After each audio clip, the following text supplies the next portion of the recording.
3 Sundays left for me.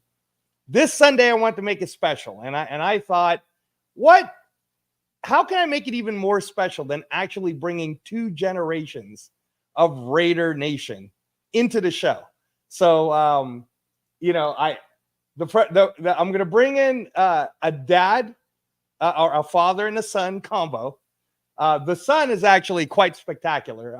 He doesn't like to brag about himself, but this guy played really high level football. Professional football wasn't in his cards, but this is a guy who played, was actually at one point even better than Tyler Algieri, who's part Filipino for some of you who don't know. So it's a Filipino brother of mine. But this guy's so talented. He's even done rap music and other things, but I'm going to let him talk about it. But I got to know him through his really popular YouTube channel that he does a lot of Raider Nation content for, and it's the Raider Rundown. So today I'm bringing you guys as a guest Papa Rundown, his father, and the Raider Rundown. And I want to bring him in for all of you who may not understand what it's like to be a Raider Nation football fan.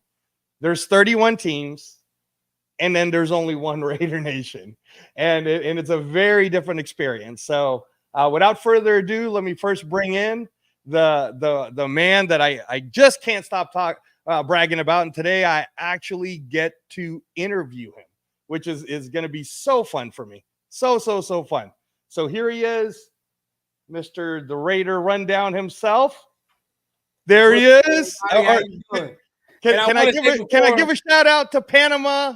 Go ahead, man. Go ahead. No. I mean, like I listened to your beat today, but can you kind of talk about that a little bit? Because you are really talented. I can't believe how much talent you have, my friend. So please talk about it. I appreciate that. He comes in, first and foremost, I want to say, we got the 2 generations here, right? And just like the older generation, he can't figure out how to work his phone. So I'm trying to go ahead and get here right now, right? I'm trying to get him together. But if you're talking about the rapping, it falls back to my pops again, too, because he raps. You know what I mean? I remember, sitting on his lap when he was making songs and all that back in the day with my uncle. So even from the Raider thing and the rap thing, got it from him. Where did you come up with that name? The Panama. Go ahead and say it to the crowd. I'm half Panamanian, right? I'm half Panamanian. So I always want to go ahead and share roots to that as well. And then Fargo for me means forever a rebel going off beat. That's what it means for me, right? So it can either mean that or obviously Wells Fargo, one of the two. However you want to take it, right? Because the thing is money. But at the end of the day, that's how I look at it. Wow, Panama. Okay, so now it makes sense to me. Panama Fargo. Yeah, no, the beat is really cool, and I mean, like I'm not like a hip hop aficionado, but I did grow up within that region, that area. I grew up in Alameda, California, which is basically that little island right next to Oakland, right? So easy to be a Raider fan, but yeah, I was listening to your beat earlier today on the Raider Syndicate show that you host on Sundays, and I was like, when I finally end up having my own channel, man, I might have to call you up and be like, Panama Fargo's got some bars. This is nice, man. Hey, call me up. I can do a beat for you. I can do a whole song, whatever you need, man. Go ahead. We got it cracking. Wow. Well, I know I was listening to your show earlier, and you were doing the Raider Syndicate show with Cheeto Linus and the Ultimate Raider, the Ultimate Raider Fan 32, and that's Turf, who's going to be my guest here this next following Sunday, and we're going to get to talk about boxing and MMA, and I'm so excited about that. And then of course, man, we got to give a shout out to our guy, Chris Kimber, Protect the Shield podcast.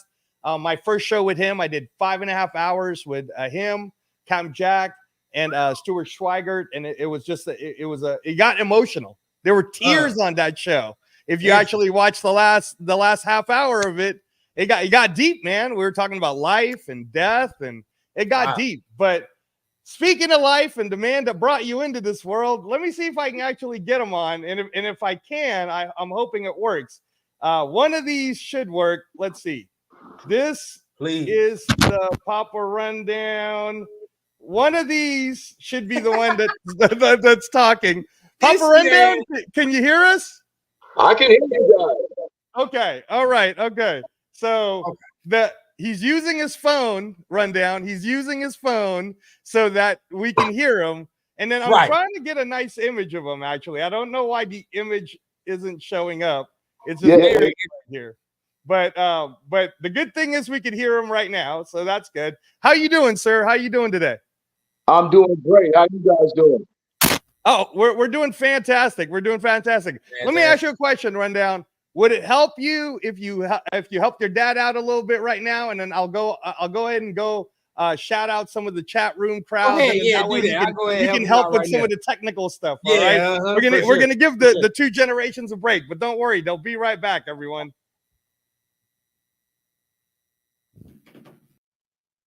All right, so let me go ahead and shout out everybody here. Thank you so much for joining again today. Let's see. Again, we have our special guest. Oh, wait a minute. Thank you. Salute. Tails by the Diesel. I appreciate you. Oh, Bishop's in the house. Thank you so much, Bishop. Hope you're having a beautiful, blessed Sunday, sir. All right, but so Brian, Captain is in San Diego. He's sending pictures. He's keeping everyone up to date. Again, he will be back. He said he will be back on Thursday. So if you click on the Thursday night 6 p.m., 9 p.m. Eastern show on this channel, the Captain Jack Rackham channel, then you'll be able to see him too. So don't you worry. He's coming back. He's coming back. Yes, sir, Bishop. Always. And thank you so much for all the kind words while I'm dealing, and all the prayers too, Bishop. I really appreciate it. While I'm still on the liver transplant recovery, as I always try to explain to everyone, transplant life is not an easy one, but it is a gifted one. It is a gifted life. So just blessed to be here with all of you guys tonight. Matt Marinovich. Hola, sir. Hola. Nice to see you. Thank you for coming in to spend some time with us. All right. Okay. Hey, it is what it is. Thank you. Oh man, everybody's showing up for Papa Rundown and Mr. the Raider Rundown. Countdown Luda. Thank you so much. Thank you. So let's see here. Wow. Yes, sir. He is coming. We're just working on that technical difficulties. And wait, here's Papa Rundown right now, and he's moving. All right, this is great. And look at this. There it is. We got them both. There we go. We got them both. Touchdown. It's the rundown experience, man. It's the rundown experience. We do it on the fly. That's right. So Papa Rundown, now that I have you on, sir, can you tell us a little bit about, first of all, when I heard you on the Raider Syndicate show, that's on Sundays for all of you guys to watch. I believe 4 p.m. Pacific time is when it goes down on a Sunday. But Papa Rundown, I heard you say that you got into it in '83, which is, man, what a great time to get into it, right? Because they win the Super Bowl, and you bring your young man up. Tell us a little bit about how you even became a Raider fan. Was it your father that brought you in? Actually, I have to give that credit to an uncle of mine. As I said on my son's show a couple of weeks ago, I'm from Gary, Indiana. So, up until that time, until we moved out here, until I was about 10 years old, I was a Chicago Bears fan, and one January day, my uncle decided, hey, I got an extra ticket to the Raider game here at the LA Coliseum. It was a playoff game. And, you want to come? I'll never forget it. It was, that was 85.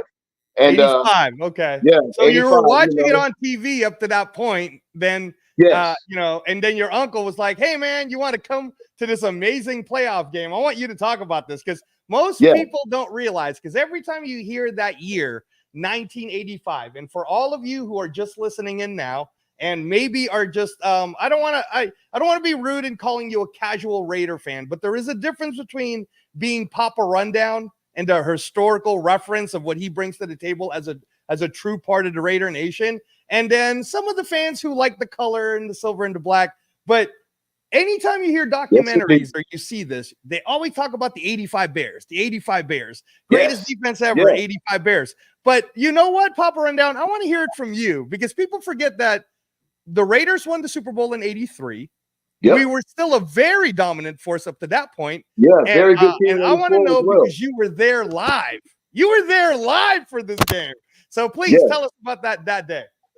Well, you know, like I was saying earlier, it was one of those rainy LA, one of those rainy LA Januaries, and I'll never forget going into the LA Coliseum that day, and that was my first football game, my first experience, and I was just amazed by the energy. And first of all, I was just drawn to the colors as well. You know, it was just it was like a natural fit with the way the day was, and so I was just already starting to get a taste of that Raider spirit. You know what I mean? And it was a hard-fought game that day. You know what I mean? Like I said, we had Marcus Allen and Jim Plunkett and all those guys, and Mervin Fernandez, all those guys, but it just wasn't our day. You know what I mean? The Patriots made plays. It was a close game, but they just stayed one step ahead of us that game. I was probably about 14 years old, at that time. So it was a very vivid game, and I remember the disappointment when we were leaving the stadium, and it was just like, and it really wasn't my team then, but I just felt that disappointment. I was like, man, it would have been nice to see him go, because like I said, I was really, my first experience was 83. You know what I mean? But then when I went to that Raider game, I was hooked. After that, I was hooked. And ever since then, I've been a Raider fan. It was a great experience, even though they lost that day. And like I said, that New England Patriot team actually went on to lose to the Bears in that 85 Super Bowl. Yes, sir. And yes, sir. I'll be honest with you. I love the Raiders. I bleed silver and black, but I don't think anybody would have beat that 85 Bear team. Not that year. I don't think anybody would have beat it. Let me ask you this, because you are an expert on this subject, because you were actually there. You were there for that AFC. It was a divisional game, divisional battle in the playoffs against the Patriots, and the Raiders. I remember, and again, I can only speak for it as someone who, after I became a Raiders fan, I went back into history, and I did what a lot of us do, which is to study the old, from 60s to the 70s. So in watching that game, I was like, man, the fumble, that punt return fumble, which I'm sure you kind of remember, that really hurt us. But even in the fourth quarter, it felt like we had a chance. Yes. So wait, at 14, what were you thinking at that time? Like, what could have happened? What could have been there? Like I said, it was an emotional game. Like I said, that was my first football game. You know what I mean? That was my first live experience of the football game, but I do remember the emotion of that game. I can't say I remember every single detail, but like you said, in the fourth quarter, it was very close. Like, you know what I mean? And it was a feeling like, okay, they're going to pull this out. And like I said earlier, the Patriots just made a few more plays, like a few key third downs on that final drive. You know what I mean? It just kind of put us away. But like I said, I just remember feeling that emotion and that disappointment. Like, because I just really felt the energy of this team, you know what I mean? Like I said, that 83 team, I remember that because it was like folklore, watching that, when you see that highlight of Marcus Allen running and, the interception, what's my man name? The linebacker. It'll come to me in a second. You talking about Mike Haynes? No, not Mike Haynes. Not Mike Haynes. It was a linebacker. I just got to remember his name. It might be Squarick if I'm not mistaken. But but I remember that game, and those were like superheroes. I was watching that, and I was maybe about 10, 11 years old. Those guys were like superheroes, watching them play that game against the Redskins. So, when I got my chance to go to the LA Coliseum myself to see them, I was already familiar with the guys that were on the team, you know what I mean? But just watching that game in person just really cemented my fandom as a Raiders fan.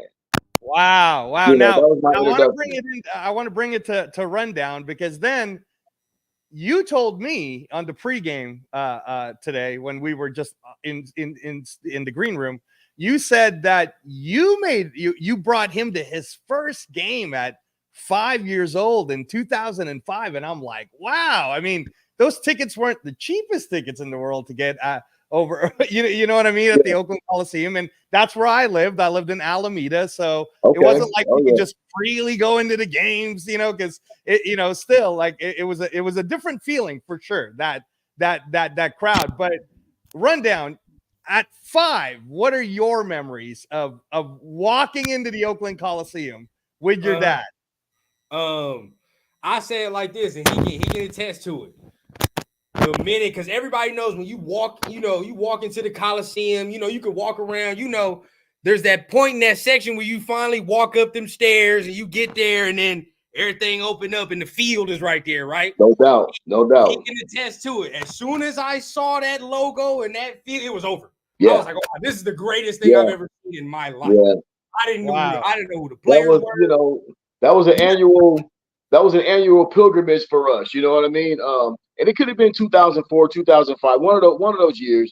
You know what I mean? But that became a tradition for us. You know what I mean? Like, we would go to every opening home game. And as you guys know, back at that time, we weren't all that great, right? So my motto was always, we're going to go to the first game of the year where the enthusiasm is high and everyone feels like anything can happen, right? So, it's better than us being, 2-7 and, oh, okay, yeah, we got to go to, so at least there's optimism when we go, we're going to see something fresh. Maybe we catch lightning in a bottle, right? So it just became a tradition for us, you know what I mean? And we've seen some exhilarating highs and some very, very low lows. Very lows. So then let me ask you that then, to you, the Raider Rundown again, right there to my, I guess it would be this, or it would be this side. There you go, right? But tell me, Rundown, because when I think about the years then that you became a fan because of your father bringing you there and having you feel that tradition of going to opening day every year, I mean, man, that's an amazing pops right there to do it as a tradition. For sure. 2005, I mean, I'm trying to think, but I don't think you might have felt any success until 2016. I mean, that's a long time, man. That's a long time of hurting as a Raider fan, So tell me about growing up that way, because obviously at this point you're addicted to the football, right? And I know you don't like really bragging about the fact that you were quite the player back in the day, but I saw the tapes, man. When I do an interview, I do my research, and I gotta tell you guys, because he'll never brag about himself, but he's very modest when it comes to that. Yeah, maybe it wasn't the plan for you to go to the pros, but based on what I saw, and there was even a little ESPN high school profile on you, you were quite good. You were very good over there at Fontana, California. Henry J. Kaiser, I believe, was the high school, and even on that senior year, man, you ran for, is it 2,200 yards, Pops? Is that what he ran for? 2,200 yards? Yeah, I mean, this guys, look, when you listen to the Raider Rundown on his YouTube channel and all of his network, this is a guy who I like listening to a lot of his past episodes, because when he breaks the tapes down, he's coming from a standpoint of someone who actually played. And a lot of times it's, for me, coming from the boxing training world, in where I got to actually learn and understudy under the great Freddie Roach. And then later in my career, I learned from, the late, great, God rest the soul, Uncle Roger Mayweather. And when I talk to other boxing fans, but they never actually lace them up, or they didn't even try to go in the ring, it's a little different for me. And not that I don't like talking to them, but for me, because I'm a football fan, like it's something that I love to watch. It's something that brings me joy, even in the pains of being a Raider fan at times. When I get a chance to talk to someone like Rundown, who played the game at a high level, right? And even in college, I know he accomplished some things there too. I like when he breaks down the tapes, he's breaking it down from an intellectual athlete's level. And I can see his IQ is very high. So Rundown, what was it like for you from age 5, and it's not until 2016 for you to see some success. You know, tell me about that feeling. Tell me about that. You know, growing up in them times right there, you got any Raider memorabilia, any Raider thing on, you getting ridiculed at this point, right? Like it's to the point everybody's like, oh, you like the Raiders? They suck, bro. Like, but you know, my pops can definitely attest. I'm stubborn. I don't care, bro. Like I like who I like, and I'm never gonna change that up to the fact, you know, it's to the point people see me, my friends know that's part of my personality. You know what I mean? Like it's at some point, Raider stuff is gonna be on. We're all gonna talk about it. And I don't know. It's just like I said, when you first walk in that Coliseum, I can't explain it. And I'm sad for the Vegas people who can't really know this. When you walk in that Coliseum and see that opening to that field, and you get that field, you see that nasty dirt field in there, bro. Like it's I don't care, bro. It's nothing like it. Nothing. And I didn't care who the players were. It just the colors and the feel of it. It just feel like family. Like it just feel like it just feel right. You know what I mean?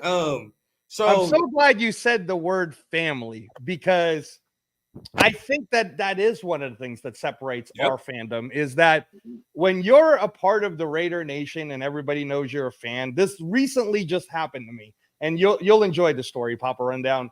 Literally a week ago, here in Las Vegas, because I'm a liver transplant patient, I have to be very careful about not only what I eat, but where I would eat, and keeping myself isolated, because as transplant patients, and if you guys have any friends or family members that are transplant patients, you have to realize we are all immune compromised. So if we get sick, we end up in a hospital, even if it's just a flu, right? So there's this ramen spot that we go to that we know the owners are from Japan. All the staff is from Japan. It's a small little spot, and it's the only place I'll go to where I feel pretty safe as a ramen spot. And I go to this place, Papa Rundown, and we always get this little same isolated corner. And in that isolated corner, there's only one seat left. So this guy walks in, and I'm scoping him out. I'm freaking out, Rundown. I'm like, I don't know, man. This guy might be sick. I don't know what's going on. And then I notice he's wearing a camouflage Raider cap. So right away, Papa Rundown, I was like, oh, brother. Right? Yeah. Like I move my stuff. He sits down. I'm offering him my wings. I'm like, hey man, you know, what's up? And then we end up just talking about football. We end up just talking about Raiders of the past, what got him into it. The guy was from New York, but then he was coming all the way to Oakland just to watch those games, right? So right away, we get this family feeling.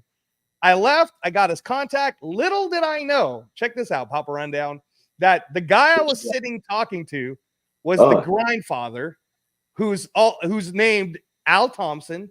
So if you see him in the Raider games, he's the guy that puts on the skull mask, and it looks professionally done. But Al Thompson, Rundown, if you look at his profile, is actually a major actor in Hollywood, and the last film he did is The Harder They Fall. So whenever you see or hear about the grandfather, he's actually and when you think about Raider Nation, it's the fandom is all walks of life. Doctors, nurses, actors. So it's really great that you said that, Rundown, because that Oakland Coliseum, man, there was definitely a very family feeling. Different. You know, I bet Papa Rundown, you didn't even feel like when you had your little guy there that with the Raider Nation there that they would watch over him too. Oh, it's, you know, I'll give you a quick little anecdote, right? Like I said, I was indoctrinated to the Raider Nation in Los Angeles, right? And I also, you know, I started going to the games myself at right around 89. I started going myself, you know what I mean? So the culture that Antonio Pierce is talking about, that Raider culture, I'm very familiar with that Raider culture and the way he explains it and the way he describes it. You know what I mean? But I say that to say that the atmosphere between Los Angeles and Oakland was so different. It was so different. You know what I mean?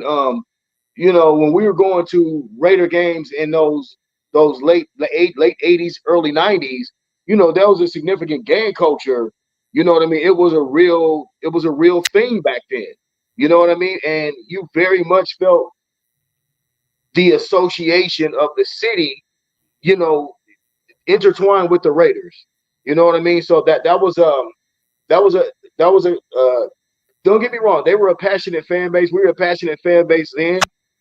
But when I went to Oakland, that's when I felt the real spirit of the Raiders, in my Wow. opinion. Honestly, Wow. in my opinion, that's when I felt the real, because once I went to that first game in Oakland, I'll never forget that game. It was either 2004, 2005, but we got killed by Denver in that game. I remember that was the first time we had ever went to the Oakland Coliseum, and like I said, he was a shorty, and we took him, and it was raining that day. You know, Yeah. but it was just like the experience was just, you know, my first time being in Oakland. You know, us catching the, you know, the flight up there. You know, kind of stepping out of our zone. You know what I mean? So Did you, the even Papa though we Rundown, did you take the BART? Did you go from yes, the we did. airport to the BART? Okay. Yep. Yes, we did. We took the BART, you know what I mean? And, you know, back then, no one was, you know, it wasn't a whole lot of GPS and this and that, you know. So, you know, that was our first time being in the Bay Area. So, you know, it was for us, you know, we got a chance to kind of navigate around and stuff like that. And the city grew on us. But as I was saying, I was alluding to, that culture that I experienced in Oakland made me really understand who the Raiders really were, because I only knew them from Los Angeles, you know. But when I went to and I took the family to Oakland, that's where we really became indoctrinated into that Raider Nation. You know what I mean? Because the feel and the passion, you know, I always told people, even though I came from LA, I always told people that the Raiders belong to Oakland. The Raiders will Hmm, always belong to Oakland. that's You know what I deep. mean? As far as I'm concerned, they'll always belong to Oakland, because, you Yes, know, I sir. kind of get a little emotional talking about it. It's just No, I because, want you to. Papa no, Rundown. In fact, honestly, even because even explain it to me, right? Because growing up in that area, and it's very easy to become a Raider fan when, especially if you grow up right there, right? And yeah, you don't care about, like Rundown said, I experienced that myself when I got my first Raider starter jacket. I'm going yeah, to middle school, and then when they did poorly, then everybody would go, "Bro, you suck," wearing a Raider jacket, right. and you But you know, still wear it with but pride. that's You all right, still you wear know, it with because pride. you rock with your team no matter what, Yeah, right? yeah. So speak to that though. Speak to that Well, heart, because you know, now that we and have these Las Vegas fans, and mhm. the ticket Oh, prices are the highest in the oh, entire NFL. Okay. yeah, But talk to yeah. us about that feeling, that heart you're saying about the Oakland Raider fan and why the Well, Raiders belong to Oakland. yeah. It's just that. I mean, you know, when I was going to the LA Coliseum, you know, we walk up to the box office on Saturday of the sports arena and buy $15 tickets.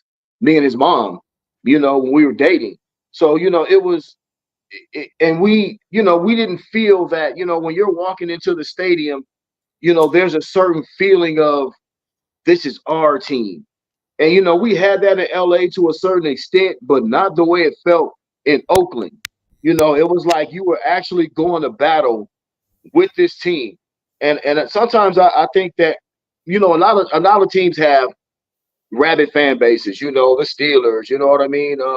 You know, all the great teams out there, you know, Green Bay, they have rabid fan bases as well. But I don't know, I'm probably not in the minority here, but I know that for some reason it feels like Raider fans feel special. Like we feel like our fandom is more dedicated than any other fan base in any other sport. I know I feel that way. And it's the energy that this team, it's almost like a for the people team. You know, everything that they do always feels like it's for the people. Look, just look at how Mark Davis, it felt like we are the ones that got Josh McDaniels out of here. It felt like we got him out of here. You know what I mean? Because he listened to us. And there's not a lot of teams that I feel like do that with their fan bases the way that Mark Davis did that with us. You know, it feels like our voices are always heard as Raider fans. You know what I mean? Like there's a certain pulse of the team that the fans have with the team and vice versa. You know, and you just don't get that everywhere. You know what I mean? Like we can talk Raiders every single day. So any person that's on here right now will tell you, oh, I can talk Raiders every day. Monday through Sunday, I can talk Raiders every day, and it never gets old. It never gets boring because we are literally sometimes living and dying with this team. And I ask myself sometimes, what would I do? What are we going to do when we do win a Super Bowl? Because we've been on this quest for so long, you know.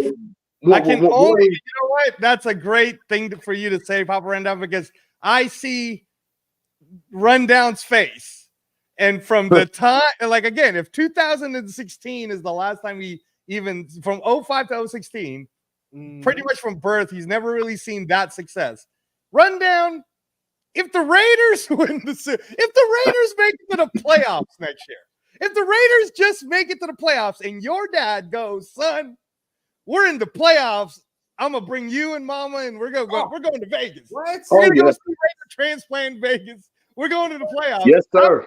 Rundown. Break it down what your feeling would be for it. That is something different. And like, this is why I always argue with Chris, Leo, and Turf on my show. And when we do the shit stuff, that success hard to be like, so to the playoffs, it's like, okay, that competitive feeling. Like I finally know what it feels like to have your team in this high stake moment. This is the thing, you know, as you say, like, hey, real quick. 831 Raiders saying, hey, Rundown. One of y'all mic is cracking. So I don't know which one it is. Yeah, that was a minute ago. I think I fixed it so far. I think I fixed it since then. Okay. I think so. Okay. All right, go ahead. Yeah, but y'all let me know if I didn't. But definitely, I think I fixed it since then. But just speaking on that, it's like knowing what I like. The Cincinnati playoff game, I didn't really have that type of feeling because to me, I feel like we squeaked in a little bit. Now, 2016 was a heartbreaker for me. That was the year for me where I'm like, you know, we had our chance to do something at least. But if we were to win a Super Bowl, I've told everybody already, I don't want to hear. I'm crying. I'm shedding literal tears. I don't care what anybody says about me, bro. I'm going to shed literal tears like I played. I don't understand why that would people will look at me weird for that or whatever the case, but I don't care, bro. Like the way I feel about this team, and like you said, it just feels different because of the no success, right? Like, and all my friends from childhood to now can tell you, like, he has never liked another team. Never. He has always wore the same colors. I've always had either black or some silver on, always. So even when we won 2 games, even when we won 3 games, either like that, I was cheering for us when we were winning. I remember, what's the year we beat Kansas City with Latavius Murray and them, and it was raining that year, and we won 2 games that year. That was Khalil Mack and Derek Carr's rookie year. I was celebrating that game right there, like we were in the playoffs. Yeah. That was that was an amazing feeling, but it don't matter to me. So if we were to make the playoffs, it's gonna be an amazing feeling. But to win a Super Bowl, that right there, that just feels like it's an extra. Yes, indeed. Wow. Well, you know, you could feel the passion on tonight's episode. You could feel it from Papa Rundown. You could feel it from you, the Raider Rundown. And since we're talking this way, and I was telling you earlier in the pregame in the green room, Papa Rundown, that I had to give a bit of a historical lesson to a lot of people about 4 weeks ago on the Wild Wild West show here at the Captain Jack Rackham channel on 4:30 on Wednesday. And I kind of talked about how even myself, where when I became a Raider fan, I was born in the Philippines. I came here in '85 when the People Revolution was happening. I don't know if you remember seeing that in the news, Papa Rundown, about the revolt happening in the Philippines. So, so I came here during that time. And in '86, Nintendo was a thing, right? And then '87, then 1987 comes along, and a guy by the name of Bo Jackson gets picked up as the number 7 pick, right, sir? So then, already having grown up in Alameda, obviously you see the colors, and then, here I am. As I'm starting to grow up, I'm becoming this Raider fan. But then Tecmo Bowl comes out. Yes, sir. And now I'm understanding how football is and the joy of football, right? Yeah. And in this joy of football, I'm like, oh, wow, Bo Jackson. So then by the time we get to 88, 89, so speak to that, because you were actually there when we they picked up Bo Jackson. You tell us and all the younger generations who's talking about Devin A. Chain and all them these other, they don't know Bo. You tell us, Papa, rundown about Bo. No, look, I'll be honest with you, you know, and a lot of times, you know, people say, well, you know, you guys will glorify your era or glorify the players that you like, you know, but I've been a sports fan for a long time, and I've never seen a man that big run that fast. Like, as just a pure, maybe one cut and go, or if he just sees the lane, he's out of here. He didn't have as much, you know, side to side, but this man was the fastest human being I've ever seen run with the football. And for him to be 240 pounds, 235 pounds, and for him to run the way he did was amazing. You know, like these are the LA Coliseum days where, you know, I literally watched him one game. They were playing Denver. I forgot what year it is, maybe 89 or 90, but they were playing Denver. And forgot the name of the safety that got in his way when he took when he took a dive up the middle and the safety squared up on him. And I literally saw Bo Jackson completely run this man over frontwards, face first, and stepped on that man and kept going. I've never seen anybody hit someone like that with a football with those kind of intentions and just explode after that. You know, I was at the game where he actually got hurt. You know, they had played Cincinnati the week before, and it just so happens that they played him again in the playoffs. He got hurt in that playoff game, but he dominated the game. Wait, hold on. Stop for a second, Papa Rundown, because you are really exciting me. I remember saying to myself, oh, man, I hope Bo Jackson's okay. And I'm watching that game against Cincinnati in the playoffs, right? Yeah. You were there? I was there. Papa Rundown? Yeah, his mom, goodness, you know, I was there with his mom. I was there with his mom. Yeah. Wow. Yes, sir. Yeah. So, yeah, you know, that was a, you know, like I was saying before, he had dominated the week before against the Bengals, and he had ran like, you know, I forgot what he put up, but he was amazing the week before against them. So the next week they come back and they play him again in the playoffs, and he's doing his thing again. You know what I mean? Like he hits the corner. You know what I mean? And boom, he's next thing you know, he's down the field like 75 yards, and then he hits him again. And on that second one, when he broke that second one, you know what I mean? He, you know, it looked like just a regular tackle, you know, and you know, he never came back in the game again. You know, I could tell, you know, like, you know, we were all just deflated because that was a really good football team with Bo Jackson. You know what I mean? He only played a brief period of time, but he dominated. You know, like he was a dominant back, exciting back. You know, like I would always say, every time he touched the football, everyone stood up. He's the only player I ever seen that every time he touched the football, everyone in the stadium stood up.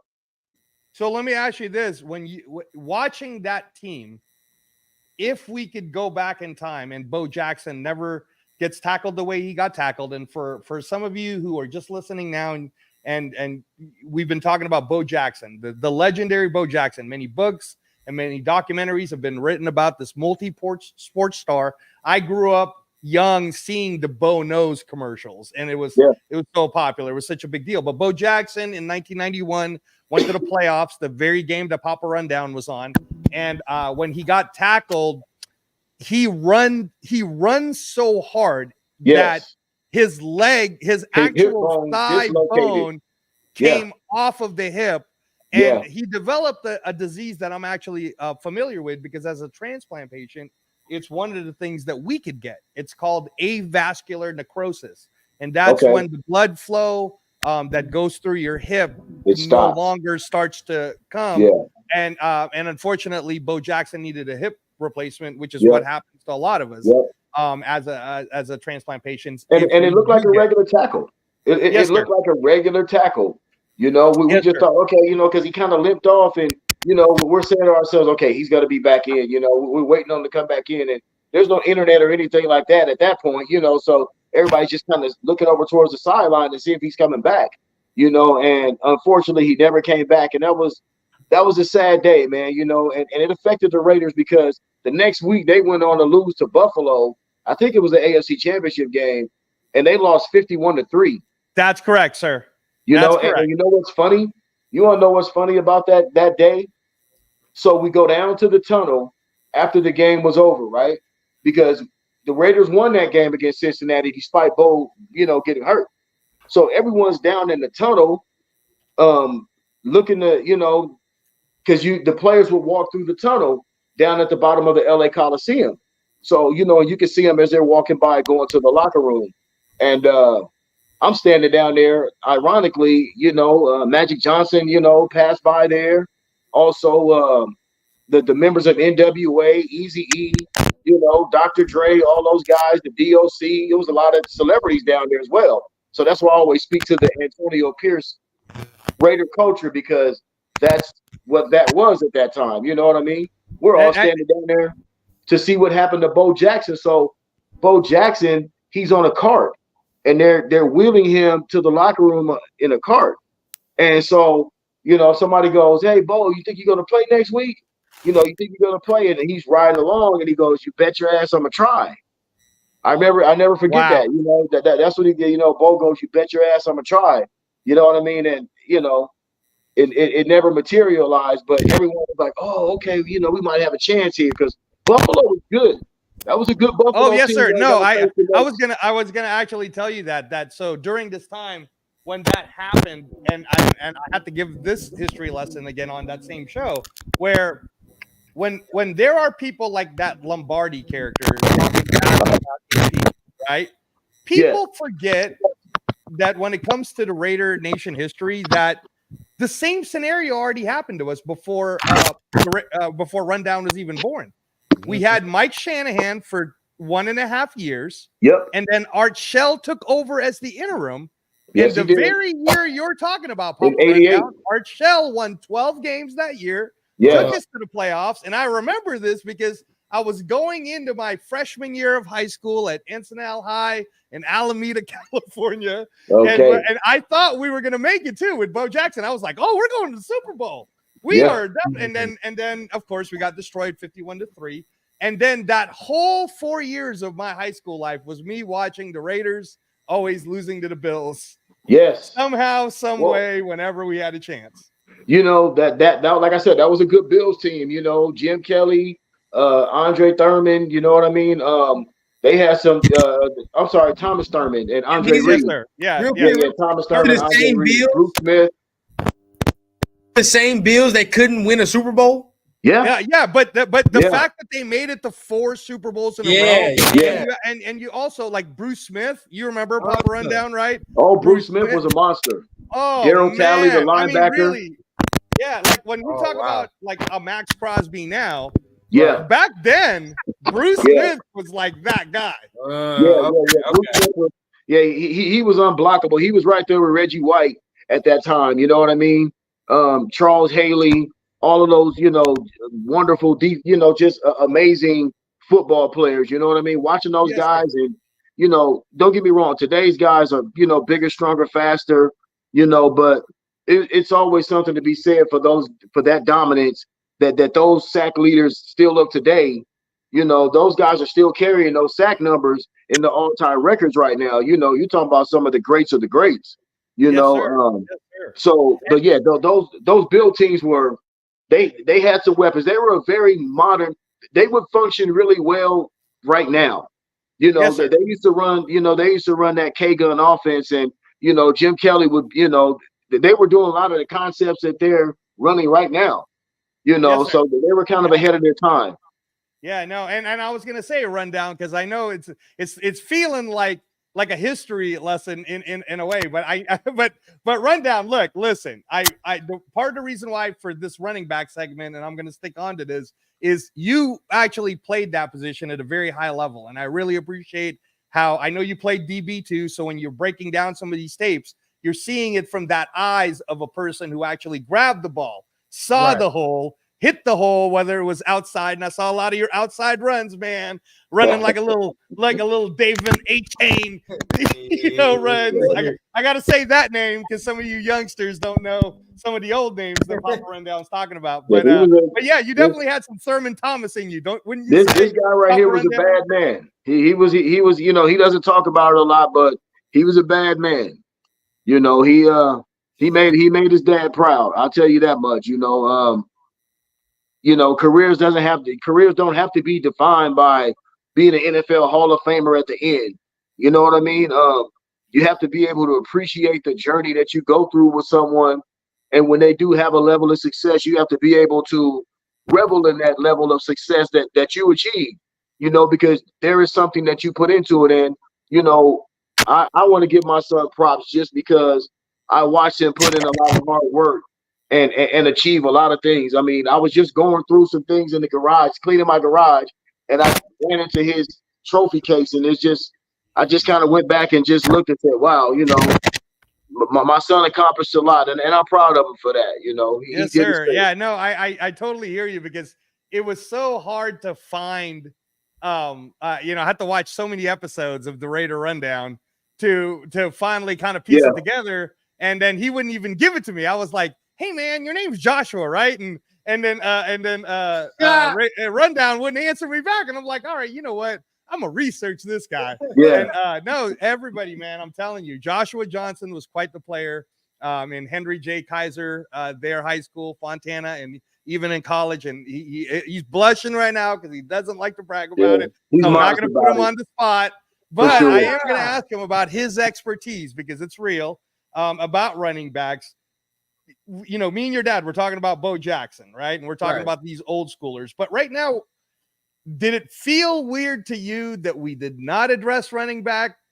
I mean, and based on your opinion, having played that position, right? Is Zamir White the guy? Is Britton Brown from UCLA? If for the people who don't know, just watch the Britton Brown tapes from UCLA, because I don't think you would tell me that Amir Abdullah, who's just really there as a third down veteran presence, and a Sincere McCormick, I don't think is the guy. So based on your opinion, Rundown, like what are we doing? What is the Raiders doing at running back? I understand, people's anger, if that's what you want to say, towards not signing Josh. And to me, you can ask I love Josh. I loved Josh, and I actually, I hope he does well. And I do think when healthy, he is a top 5 running back in the league. But I also know it from a standpoint of saying this, right? If I was to go back in time, if I had any choice to do what I would have played corner. I would have said, and my dad kept telling me that I would have played corner, and this is why. The value of running backs in today's NFL is decreasing by the season. If at this point, what the Raiders, I believe, are doing, I think Zamir can be capable of being your number 1, but he's not going to be asked to be the centerpiece of the offense like how Josh was asked to be. I believe right now what they're going to try to do is a running back by committee. Yeah. We're going to see them draft a person. You know what I mean? We're going to see them draft a person. And the person that they draft preferably should be opposite of Zamir's skill set, right? Who would that be, Rundown, in your opinion? If we are drafting, what round should that be, and who would you want for us to draft? Now, I don't think you start entertaining that until round 3 and after. 4 and after. Yeah, 3 and after. You don't start entertaining that until 3 and after. But me personally, I'm a guy, I like that dude from Oregon. I like Bucky Irvin. I've talked about Bucky Irvin a lot. I think if he comes here, his skill set definitely kind of would mix a little bit from what, Zeus can do. I also like the guy from Tennessee, Jalen Wright. I think his skill set can really match. That guy could be the next Todd Gurley. That guy was pretty good. You know what? I like Blake Corum myself. I think he's a mini Josh Jacobs. Yeah, no, you know what, Papa Rundown? The only reason why I took him off of my board is because Harbaugh loves Blake Corum so much. He will reach for that kid. He will literally trade back up to the second just to go get Blake Corum. I agree. So we're not going to get a chance to get him anyways. Yeah, but I do. You know what? I watched him the last couple of years, and he just gave me Josh Jacob vibes. He gave me Jacobs vibes. I really like that kid. He's another heart and soul kid. You know, running back is near and dear to my heart, but yeah, I like him. That's why I'm keeping this GA Patriot. Thank you so much. I really we all really appreciate this, and I'm sure Captain Jack really appreciates you doing that. But he says Marcus Allen was my childhood hero. I had a resentment against Bo Jackson for years. That's how much Marcus Allen meant to him, right? Now, can I say this? Yes, I mean, go ahead. but can I say, look, yeah, Bo was the most dominant, but when you ask me who my favorite running back of all time is, it's Marcus Allen. You know, like I said, you know, I talked about it already, the run against the Redskins, you know what I mean? My son always gave me Marcus Allen vibes, you know, just on the level of instinct and feel for the game. You know, Marcus had some of the best instincts for running back that I've ever seen. I rarely saw Marcus take a hit. You know, I rarely saw Marcus get up and limp off. Like it was almost like he would glide through the line of scrimmage. You know, like he just had a beautiful running style. You know what I mean? Like it almost looked effortless with him. You know, and he was ahead of his time as well when it comes to, you know, running with the football. Marcus Allen could throw the football. You know, Marcus Allen, if he wanted to play DB, he probably could have lined up and played DB. That's what kind of a graceful athlete Marcus Allen was. Is that why you even let your son play that DB position? Yes. You felt like yes. you could do both? Yes. You know, my like I said, you know, my son had really good instincts. You know, my son I don't think he ever played over 180 pounds, you know, and you know, I saw him carry the football 43 times one game. You know what I mean? And you know, he just never took big hits. He had instincts at the line of scrimmage. Those are the things that Marcus Allen had.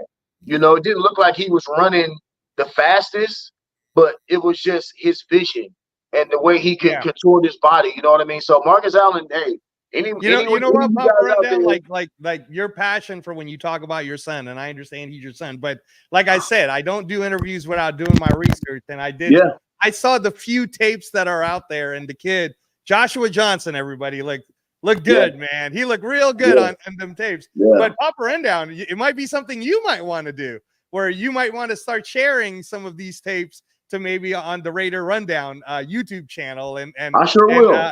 And maybe you can go ahead and you know what, I got to tell you, Rundown, and I know you're younger than both me and your pops, but I think that if you did some episodes with your dad, it would be really an amazing thing, because your dad has so much football knowledge and he has so much Raider knowledge that a lot of people would love to listen to Papa Rundown. And then the way your dad talks about how you played, man, really brings to light what I was saying about why I wanted to get you on the show while I was still hosting, because you actually can dissect these players based on what you see. And a lot of times there's just talking heads, and not that I don't respect it. It's just that I like to hear it from someone who actually carried that rock. I want to hear it from somebody who can tell me, so how did that hole open, right? So when you're talking to me then, Rundown, about those, you know, who were drafting, it sounds to me like you're saying highest you'll go is the 3rd round, and then you'll probably want to go 4th round or something. Maybe else. 4th for me. Probably 4th. Rundown, 4th, from the combine or the tapes that you saw, Rundown, did you see someone like an Isaac Garendo worth taking? Did you see maybe like an Audric Estime, maybe, you know, like anybody stand out? Because even Frank Gore Jr. balled out at the Shrine Bowl. And that's my thing. I agree with that, and that's where I want to point that out. I think anything from 4th round and on, it's gravy. And what I mean by that is, like, look at where Alvin Kamara got drafted. Look at it, like, you know, and I know he's decreased over the past couple years, but at the end of the day, still, like, he's a very, very productive running back. You know what I mean? You don't have to draft somebody in the 1st round, 2nd round for them to be very, very productive. You know what I mean? And even, what round was Frank Gore drafted in? Now I'm not even thinking about it. I think Frank Gore wasn't a high draft pick, if I'm not mistaken. I like his son as well. His son, I think, can be good as well in the right system. It all just depends which system you go in. and if that system works for you. Like, for example, the system we're about to run with Luke Getsy and Zamir White complements that skill set perfectly. Zamir White will be able to run the system. You know what I mean? So it just depends on what running backs that we have. There is a guy, I agree with my guy Cowtown in the comments. I seen we talk about Ray Davis. I like a guy like him as well. I believe he has that skill set to work in this Luke Getsy type of offense. So I'm looking at guys with fits, but those are guys I think still 4th round and on, you'll be able to find somebody with talent. You know, it's just about being able to select who's better for your team at that point. All right. No, okay, I love it. I love it. Shout out Matt Marinovich. Yeah, Walter Payton was a beast. I saw that on the comment. Yes, he was. Yeah, no, Can't and take guys, that away from my Walter Payton 3-4. I promise you guys, keep commenting. Please press those like buttons. Subscribe if you haven't yet. But we are paying attention to it. It's just that you know, when I'm interviewing people, and you guys know this, I get so into the guests because I get excited by Papa Rundown. I get excited by the Raider Rundown. So guys, you know, not just because I'm not acknowledging what you're saying doesn't mean not everybody's looking at it. We're all looking at your comments and we're trying to address it all. Yeah. So with that said then, and I think that, you know, again, continue to watch the Raider Rundown YouTube channels and networks because the young man here is going to continue to break down those players. I know he'll break down defensive backs, which if we have a little bit of time before the end, I'm going to ask him a question about that. So get ready, Rundown, for my surprise question about defensive back. Ready. But the big news this week that just happened yesterday is no Justin Fields. And when you look at the title of this episode, it said the way we put the title is Raiders only, no Justin Fields ? And then we went ahead and signed our big boys back, which is John Jenkins and Adam Butler. So obviously we're keeping to the attitude of we're going to re-sign our own and we're going to keep our own and we're going to develop our own, much like what you've talked about in the past, Papa Rundown. Let's not sleep on who we got in the roster because we got a lot of good players. But I want to hear from both of you, and let's start with you, Papa Rundown. Okay. The fact that they didn't even offer a 4th rounder for Justin Fields, it's surprising to me. It was surprising. So what do you think, Papa Rundown?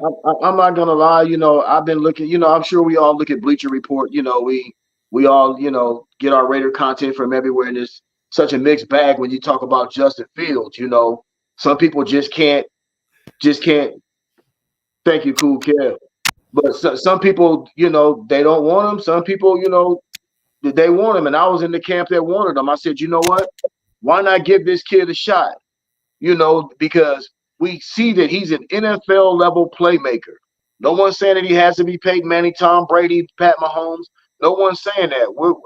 Everything I was saying about Justin Fields was we can add him to what we already have. And there's something to be said about philosophy, team attitude. Chicago has never been known for being a great, you know, offensive juggernaut in any era. You know what I mean? Like, you know, quarterbacks pretty much go there to die. Name me one quarterback. You know what I mean? That's really done anything in the Chicago Bears uniform. Rex Grossman at least made it to the Super Bowl, right? You know, I mean, but they, you know, even they made that on the strength of that defense, a very turnover, opportunistic defense. Devin Hester returning kicks. It was one of those years, you know. But Justin Fields offered the dynamicism that we have been looking for in a quarterback. We've been wanting, we've been clamoring for, because now everyone's so enamored with, oh, how does he read the defenses and how does he do this and how does he do that? You can design an offense built around a philosophy to help this quarterback succeed. And so I felt like we just missed out on an opportunity, at least to kick the tires on the kid, bring him in. You're only paying him like $2 million this year. If you don't want to pick up the 5th-year option, oh yeah, look, we swung and missed it, you know, but at least we tried. I'm in the camp of I love Aiden O'Connell. Papa Rundown, I can feel from your voice that you really would have wanted. So how high would you have offered to get Justin Fields? Would you have offered our 3rd round pick to get Justin Fields? You know what? Maybe early on I probably would have, but as his price was going down, his value was going down. What did the Steelers end up getting him for? So Right?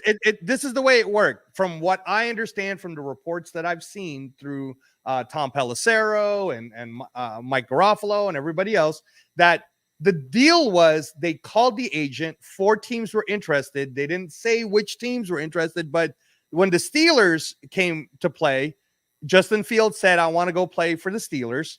The Right. offer was a 6th rounder that turns into a 4th rounder, right? Okay. As long as Justin Fields actually completes 51% of the games. So technically speaking, if they were to play Russell Wilson for 8 games, and then in the 8 games, Russell Wilson goes 2-6, and then all of a sudden they play Justin Fields the rest of the year, and then they make it to the playoffs, then that Justin Fields trade becomes a 4th round pick. And guess what? I'll be honest with you. I can already see them having a package for Justin Fields, regardless if Russ is starting or not. You know, I don't see him holding the clipboard, you know, for the whole season. They're going to get him on the field somehow.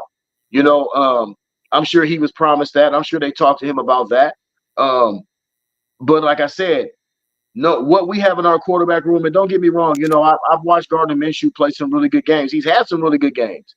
You know, I just don't think that he offers the same level of NFL playmaking. If you're gonna add someone with an Aiden O'Connell, and you're still looking to get out, maybe they wanted a veteran presence, maybe because we are going to get a quarterback in the draft.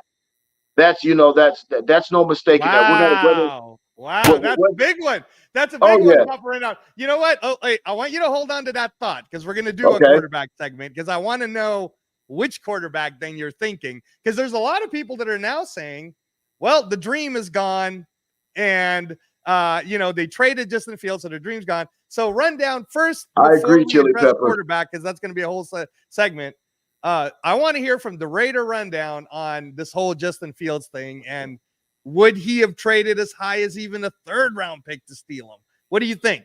So my take on it is, I said it from the jump. The day Luke Getsy signed his contract was the day that Fields' dream should have died. I don't understand why people continue to drag that on, because what we saw from Luke Getsy and Justin Fields wasn't necessarily successful when we saw it in Chicago. So what data would give us, you know, that this would be successful here? We'll have no data on that, right? So at the end of the day, I can only go on what the tape shows me. I can only go on whatever shows me. I can't figure out who it was in Chicago. I'm not going to bet that I'm going to bring him here and all of a sudden it's going to change from these 2 dudes. It just wasn't a mesh, you know? So the day we got Luke Getsy was the day I'm like, okay, we're probably not going to get Fields. Now, they might have kicked the tires on it, right? But I don't know. I don't think we were one of the 4 teams. I think honestly, it just never made sense. I think the dream of us getting the quarterback, I'm still going to hold on to my tiny hope, and we're going to see what happens after that. But, you know, I just didn't think remember, we watched Chicago towards the end of last year, and we both looked at it and said, look, I wouldn't mind bringing that to the squad, because we did say that. Now, I know what you're saying about Getsy. I understand that, but like I said, I forgot who just made that comment, but you're straight on point with it. Like, what offense ever works in Chicago? He was never going to work in Chicago. Show me a quarterback that's going to work in Chicago. I still need to see that. But yeah, Bishop said that right here. Fields, yeah, Bishop. Yes, you're right. Yeah, your spot on the money, Bishop. I just don't think that we would ever see. I don't know about Chicago, but I look at this. AP brings the best out of players. We've already seen that. Sometimes you just need to put your arm around someone, especially someone that has talent, like he did with Jack Jones, right? And so for a 6th-round conditional pick, why not roll the dice? Because if I might interject, I would say because we still don't know if it was Getsy or not. We have no idea if Getsy is good. We assuming he's gonna be good. Because it could have been him, right? And now we look at Fields, and now it's like, oh, okay, he's cool. He might be cool, but Getsy's trash. At the end of the day, we still don't know if Getsy's gonna be good. So I don't want to bet on 2 guys at the same time where I'm like, I'm betting on our OC to be good, and I'm betting on our quarterback to be good, and I've already seen this mesh not work before. I don't know. It don't give me confidence, right? It just don't give me no confidence in it. Man, this is a fire show. This is a fire episode. Look, Everybody you know in the what? chat room is getting fired up with all of you guys. And again, Yeah. you got to remember to both Papa Rundown and the Raider Rundown here at the Captain Jack Rackham channel. I only got like a little less than an hour left, and I still got 2 segments I'm trying to bring up.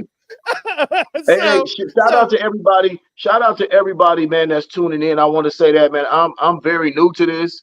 I'm just now starting to, step into this Papa realm. Rundown, you need your own segment. Seriously, you need to be on the Raider Rundown show at We least working on once a week.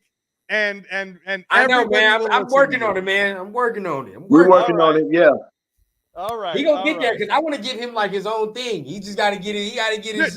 You know what? I'm creating it right now so I can take credit for it. What happened? I want to see a Papa Rundown segment where he just schools all of us for like 20 minutes and just spanks everybody. I can do that. Understand? I can definitely do that. He's missing out on the money, man. He's missing out on the money. Oh yeah, look, like I said, it's coming, man. This is really fun. Like I said, this is something new to me. But just to see all of the interaction and like I said, Raider Nation is such a family. You know what I mean? Like to see people just sitting here on a Sunday listening to Raider talk, man. I love it. Like I said, once again, salute to everybody, man. Shout out to everybody, man. I'm gonna keep trying to come to y'all with it, man. So, let's continue on. Thank you, Papa Rundown. All right, so I'm gonna switch it over because I can already tell that topic could be one of those. Just tune into the Raider Rundown. I'm sure it's quarterbacks. They're gonna talk about this one some more, but I do want to stick to quarterback because that was one of my segments, and I want to bring this up, Papa Rundown, because here you are as a kid. You start watching in '83. You get to go to your first Raider game in the playoffs in '85 with the Raiders versus the Patriots. Right, classic game. 1987 in the 4th round, I wanted to bring this up to you. We picked up a kid quarterback by the name of Steve Berline, right? And Steve Berline, in my opinion, based on the historical studies I've done, and I did get to watch him, not a lot, not like you, but I did get to watch him. He got injured that first year, and then there was the whole kind of Mike Shanahan mess. But would you say that Steve Berline, if he could have turned out well, could he have been good? Or Rundown might be laughing because I'm about to do this comparison, or because there are so many Aiden O'Connell haters. Do they think he's like? Because Steve Berline was pretty good in Notre Dame when he played for Lou Holt. So Steve Berline was a good quarterback. You know what? Al handpicked Steve Berline. He liked Steve Berline, like you said. He had some injury problems early on. But he was a really good quarterback for us. You know what I mean? His problem was he couldn't stay healthy. I liked his skill set coming out of Notre Dame. And then we had to move on from him to Jay Schrader. But Steve Berline was a really good quarterback if he could have stayed healthy. He was he has a profile. I think he wouldn't play for the Cowboys as well. That's correct, sir. So that's very good because it was I was in high school, and then I remember the Raiders traded Steve Berline to the Dallas Cowboys to be the backup for Troy Aikman. And then I'm so glad you brought that up. And trust me, Rundown, I promise you we will address the Aiden O'Connell thing because I have been I got so much hate for defending Aiden O'Connell in my early shows with Protect the Shield, in the Protect the Shield podcast with my man Chris Kimber. In fact, let me shout him out right now because if you guys aren't tuned in to the Protect the Shield podcast or the Protect the Shield network, and where this guy, he's got the Raider Syndicate, he's got Shield Squad, he's the hardest working man at Raider Nation right now, man. I mean, like the guys, being a guest on everything, and I had to beg Chris to at least show up to my final show where I'm saying goodbye.